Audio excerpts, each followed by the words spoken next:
Good evening. My name is Beverly Blake, and for my advocacy project, I chose to talk about education professionals and the health effects that they experience.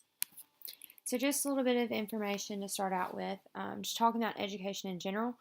According to U.S. News, Mississippi as a state is ranked 46 out of the United States. So we've always, received a lot of flack for being the bottom. But these new rankings shows that we have moved up a little bit, but we still are really close to the bottom, considering the whole picture.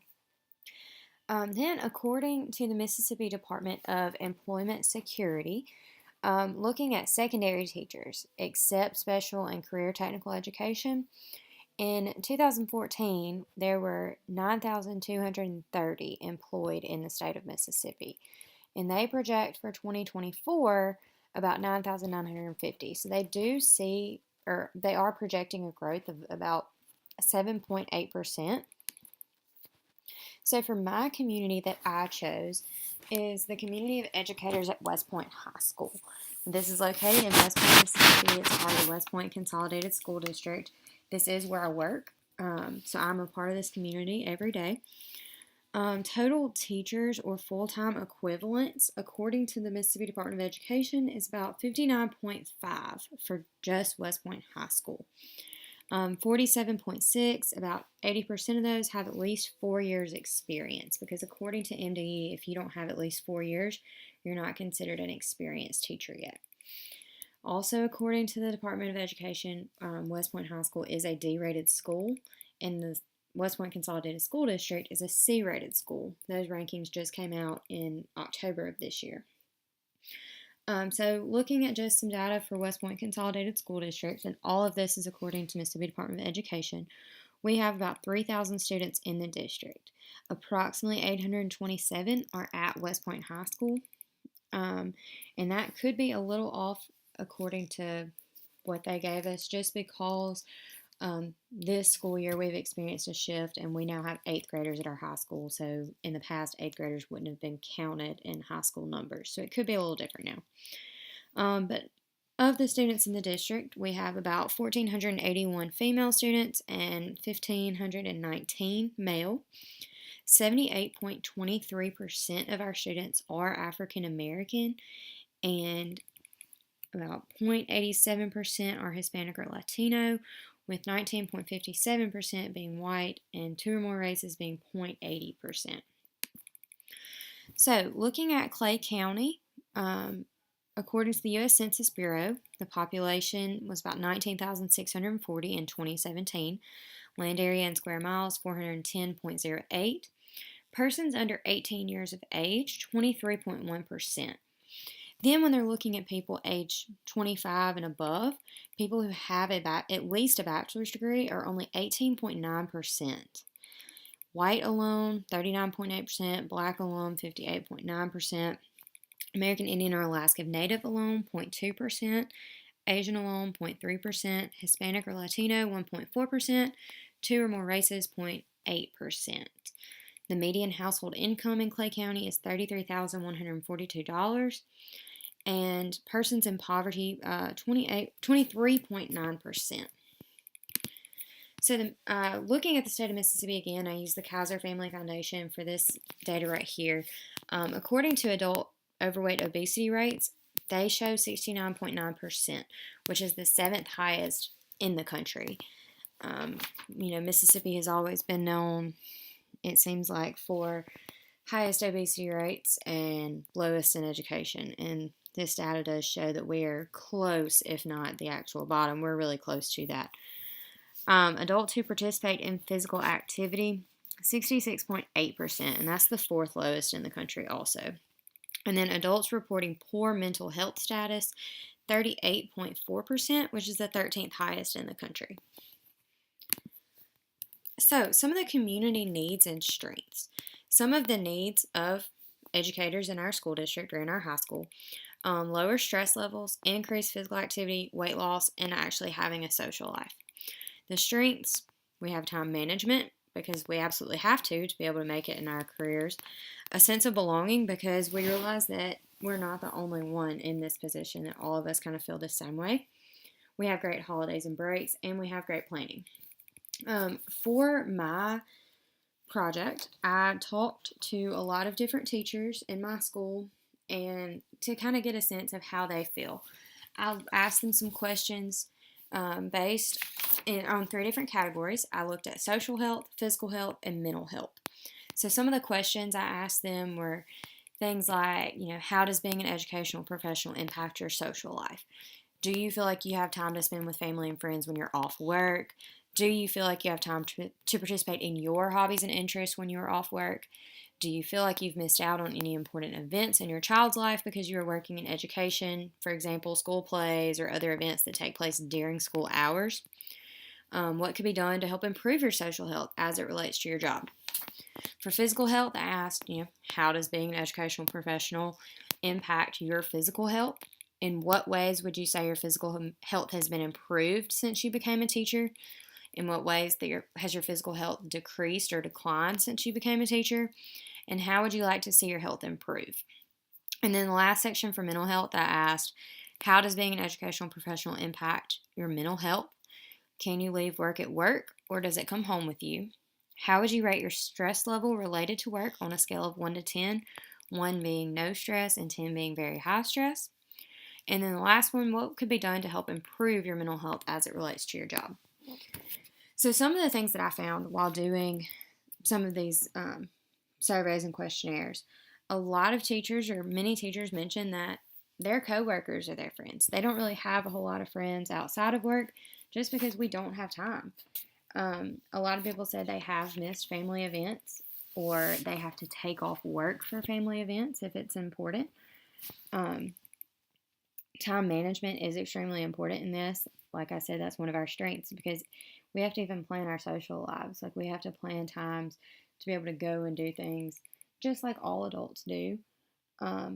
One teacher even mentioned that she leaves work at work because she's not paid enough to work 8 hours at work and then still go home and do it. But it seems like we are one of the professions that it's kind of expected for us to do that because it's like we don't have enough time to get everything done, like all of our lesson plans, all of our grading, because we only have, one planning period and it's hard to get all of that done. So if you don't get it done at work, you have to take it home to get it done. A lot of teachers said they have pretty much no social life, at least during the week. But holidays or weekends are, even kind of hard just because it still feels like we have a lot to do. Like a couple of teachers said that they absolutely leave work at work and they do not bring anything home, whereas the other half kind of said, no, it always comes home with me. And then about 4 people said, it really just depends. Sometimes it comes home, sometimes it doesn't. So it's kind of split on that opinion. For as far as physical things that I saw with the physical health, a lot of people, pretty much everyone that I talked to, mentioned gaining weight, exhausted, they were stressed, they don't get as much sleep. Some people even talked about anxiety. One teacher that I talked to actually has developed lupus while she's been a teacher. She developed lupus after 2 years of being a teacher, and stress actually causes flare-ups for her, which makes her condition much worse than it normally would be. So most people, when they talked about what could be done or what would you like to see improved, a lot of them mentioned that they wanted time to work out or they wanted time to be more active, but it's just like we don't have that time. And, I know for me personally, at the very beginning of school, I was getting up and going to the gym at 4:30 in the morning before work to give me plenty of time to take a shower and get ready and everything and still be at work on time. But the longer the school year goes, that's almost impossible to keep up just because you're so exhausted that extra hour of sleep in the morning or hour and a half of sleep is almost crucial, that you pretty much have to have it just to be able to function. And then by the time you get off work, you're exhausted and don't have any energy to go to the gym then. And a lot of this is going to be because of other responsibilities. Now, I know me personally, speaking from my own experience, if I got off work at 3:30 like I'm supposed to, like that's on my time clock or what, is in the computer for me, If I got off at 3:30, yes, I'm fine. I have plenty of energy to go to the gym and get a good workout in before I go home. But I do coach a sport, as do many other teachers, so I don't actually get off work at 3:30. It's usually 5:30, 6:30, or later, depending on if we're in season or out of season. Which I know is completely my choice. I don't have to coach a sport, but a lot of times, I mean, teachers have to coach. That's where our coaches come from. They are teachers as well. And so a lot of times when you get hired, you are asked to help with extracurricular activities and sports. With mental health, a lot of the things that were talked about were just anxiety and stress. One teacher mentioned that, like, our lessons that we teach on a daily basis are our craft. Like, we spend so much time and effort, and we put so much into these, we become so invested in them that when an administrator or someone else critiques it or criticizes it, a lot of times we do take it personally because we invest so much into it in the first place. So this job can be very draining because of stress. Some of the teachers even mention, like, if they teach a state tested subject, it's very stressful for them, worrying about test scores and things like that. One teacher even mentioned that she questions sanity sometimes just because it will drive you to that. I asked teachers to rate their stress levels, and out of those, the average was about 6.8, so close to a 7 on a scale of 1 to 10. And of course, that could change depending on the time of the school year, what you teach, things like that. But, a lot of these things, like, I feel like a lot of teachers are constantly stressed out. I know one one teacher said they pretty much got into education because of the nice holidays and breaks that we have, which is great because our schedule allows us to have that. But most teachers during those breaks are, not actually on break. I know some teachers who work at the school, even during the summer when we're supposed to be off work, they're getting their classroom ready, they're getting things done for next year. And that's what these next few slides are going to show you. Some pictures. I walked around the school, took a lot of pictures, so you can kind of see the environment, what it looks like. This is what my classroom looked like the day I walked in it for the first time. I got hired, it's about 2 weeks before school started, so I didn't have a whole lot of time to get my room ready. I just kind of had to figure it out real fast. But looking at that classroom stressed me out from day one because I knew I had so much to do to get that classroom ready, and I wasn't even on the clock yet. I hadn't even been given a contract or anything, so I was pretty much working in my classroom for free. On my summer break, when I'm not supposed to be on the clock, I had to get all this stuff done, just like so many other teachers do. Because that day that I walked in that classroom, I walked and looked at some of the other classrooms, and they were just phenomenal because they were already put together. They already had copies made. They already had this and that done. And the only way they did that is by working them through the summer. So here's some more. This is my classroom last year. So you can see, like, I got some stuff hung up. I got desks moved around. Got some things done. But it did take time off the clock to make it happen. As you can see, we have bulletin boards in the hallways. That's just teachers going above and beyond and doing those things that isn't even in their classroom, but they do it just for the school and for the students. This next picture is my desk right now, what it looks like. This is what it looked like on Friday before I left, and it drives me insane because there are papers everywhere, and I am a very neat OCD person, and so for my desk to look like this, it stresses me out to even look at this picture.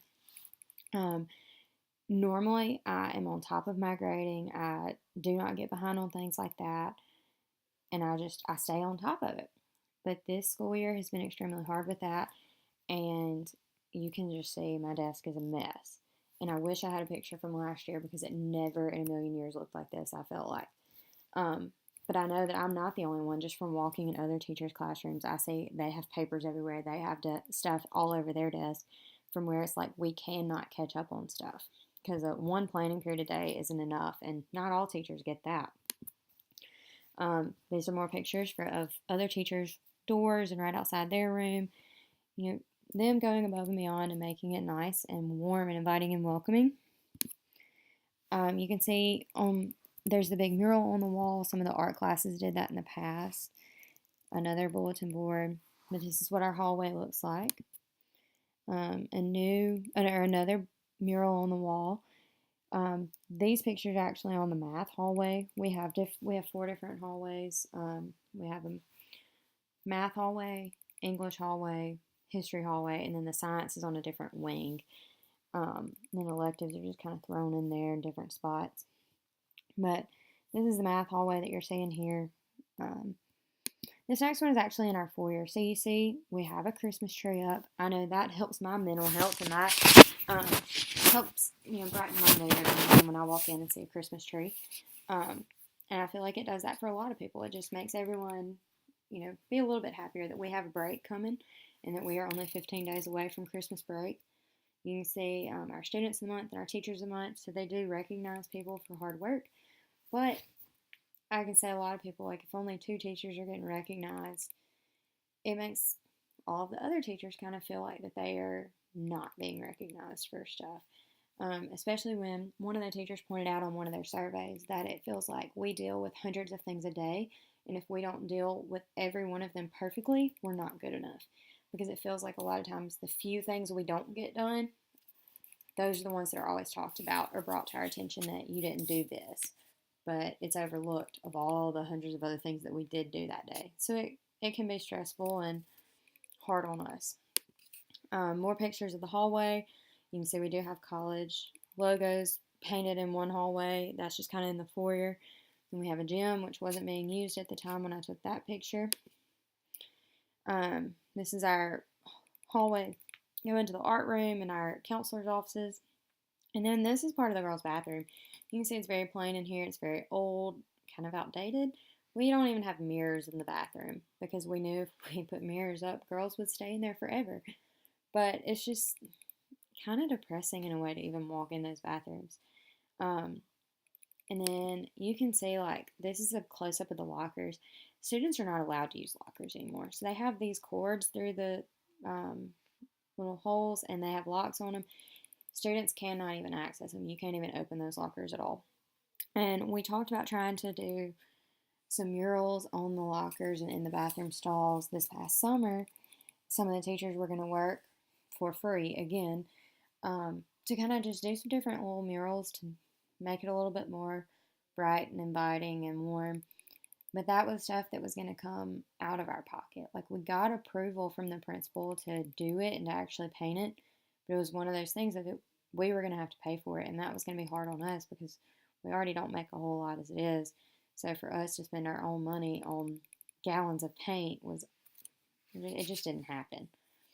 And like I mentioned, with coaching, this is our softball team that I worked with last year and the 2 other coaches that I worked with.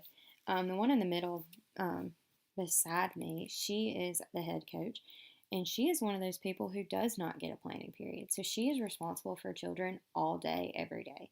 She teaches 3 classes of English back to back. In the 4th block, she has softball practice by herself because neither one of her assistants can be with her. And I know for her, that is very just exhausting mentally and physically because she's constantly responsible for other kids. Like, she has to even ask people to come watch her class for a few minutes so she can run to the bathroom because she can't just do that on her own. And so, a lot of times, like, we wouldn't change it for the world. Like this last slide of pictures, we absolutely love coaching. We absolutely love doing what we do. But it is hard on us mentally, physically, and socially because we just don't have time to do things. We're exhausted all the time. And a lot of us have gained weight. Pretty much all of the teachers I talked to have said, I've gained at least 20 or 30 pounds just since I started teaching. And everyone wanted to lose weight as part of the things they wanted to see changed. This picture over here on the left-hand side where it's the 3 of us with the senior homecoming maid, this was back in, I guess October was when we had homecoming, but it was this semester. Softball is out of season, so we aren't even in season yet. And when I look at the 3 coaches in that picture, I just see how exhausted all of us look. And that was on Thursday of homecoming week, still in the first semester, or first 9 weeks, maybe the start of the second 9 weeks, but we're already all exhausted. And the school year's not even halfway over yet. And, like I mentioned, we wouldn't change coaching. Most of us wouldn't even change education. But we do think that some things might need to be changed just for our health's sake.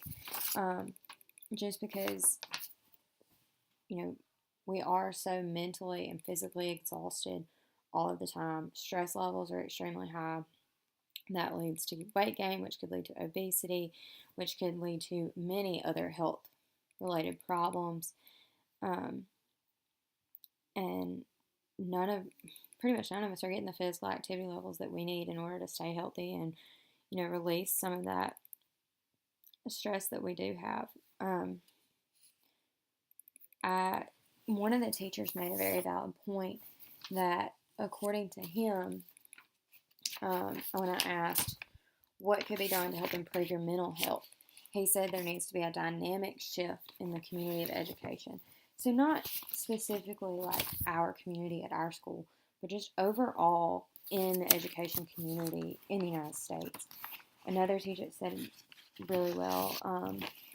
She said, when I asked what could be done to improve your social health, what could be done, she said, I have no idea. I don't know how to reduce the demanding nature of education, at least not in a practical way. I feel like some things do need to be shifted. And of course, people who do not work in education don't understand how difficult it is on people, how difficult it is on our bodies and our minds, because they think, oh, you just work for 10 months and get 2 months off. That's great. But like I mentioned before, a lot of teachers don't get those 2 months off. And what our bodies go through in those other 10 months can't exactly be redone in 2 months, like or recuperated in 2 months. It just doesn't work that way. So these are my references that I used. And that is all for my presentation. Thank you.